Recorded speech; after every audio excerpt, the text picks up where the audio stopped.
কি ভাবছেন আমরা কোথায় যাচ্ছি? হ্যাঁ, আপনি ঠিকই ভেবেছেন। আমাদের এবারের গন্তব্য নতুন এক জায়গা।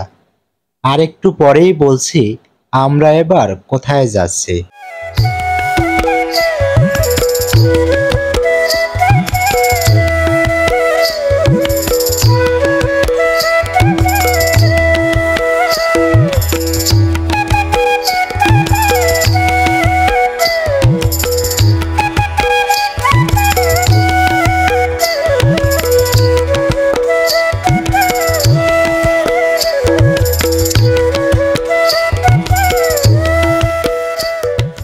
নমস্কার, আপনাদের সকলকে আজকের এই ভিডিওতে সুস্বাগতম। আজ আমি এসেছি ঢাকার অন্যতম প্রাচীন ও ঐতিহ্যবাহী স্থান ঢাকেশ্বরী মন্দিরে। এটি শুধু একটি ধর্মীয় স্থান নয়, এটি আমাদের ঐতিহ্য ও সংস্কৃতির একটি অবিচ্ছেদ্য অংশ। চলুন ঘুরে দেখি এই মন্দিরের সৌন্দর্য, ইতিহাস এবং আধ্যাত্মিক পরিবেশ।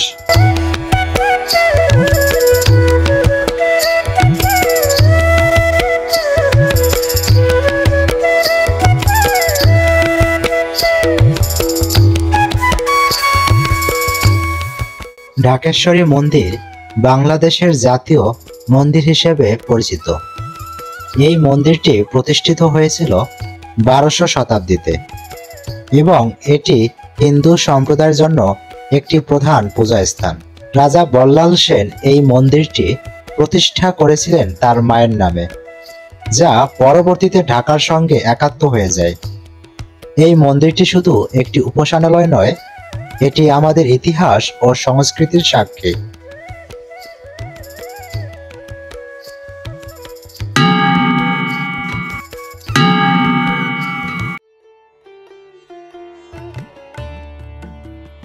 এখানে প্রবেশ করলেই প্রথমেই চোখে পড়ে মন্দিরের মনোমুগ্ধকর স্থাপত্য।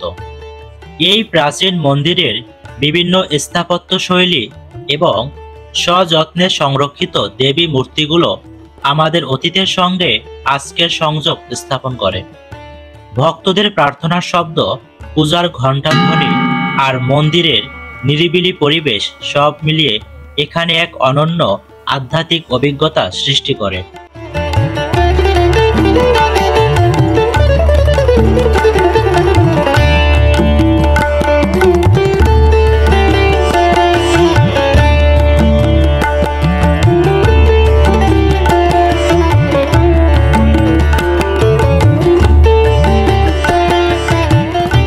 ঢাকেশ্বরী মন্দিরের এই ভ্রমণ আমাদের জন্য ছিল একটি শান্তি এবং আধ্যাত্মিকতার অভিজ্ঞতা। যারা ঢাকায় আছেন বা ভ্রমণ করতে চান, তাদের জন্য ঢাকেশ্বরী মন্দির একটি অবশ্যই দর্শনীয় স্থান। আশা করি আজকের এই ব্লগটি আপনাদের ভালো লেগেছে। আমাদের চ্যানেলটি সাবস্ক্রাইব করতে ভুলবেন না এবং শেয়ার করুন যেন আরও মানুষ এই সুন্দর স্থানটি চিনতে পারে। আসলে মন্দিরে আসার পরে যে আমাদের দেখা একটা জিনিস যেটা আমরা ফিল করলাম, সেটা হলো যে মনটা আসলে প্রফুল্ল হয়ে যায়। কারণ বাসা বাড়িতে বসে যে শান্তিটা আমরা পাই না, যখন আমরা ছুটির দিন পাই ওই সময়টা চেষ্টা করি মন্দিরে আসার। আর মন্দিরে আসলে আমাদের হ্যাঁ, এটাই আসলে। আমরা তো ব্যস্ত মানুষ, আর ব্যস্ত মানুষ যারা, তারা হয়তো ওইভাবে করে সময় পায় না। যারা একটু অবসর সময় পায়, মাঝে মধ্যে মন্দিরেও ছুটে আসে। তো আমাদেরটা হচ্ছে এরকমটা। তো আজকে প্ল্যান করলাম যে মন্দিরে যাব, একটু ভগবানের দর্শন করব। কারণ হচ্ছে আমরা প্রতিদিন কাজকর্ম করি ঠিক আছে, কিন্তু যদি মাঝে মধ্যে আমরা একটু ভগবানকেও সময় না দিই তাহলে কিন্তু হয় না। দিন শেষে আমাদের ভগবানকে স্মরণ করতেই হবে। তাই এই সময় করে আবার ঢাকেশ্বরী মন্দিরে চলে আসা।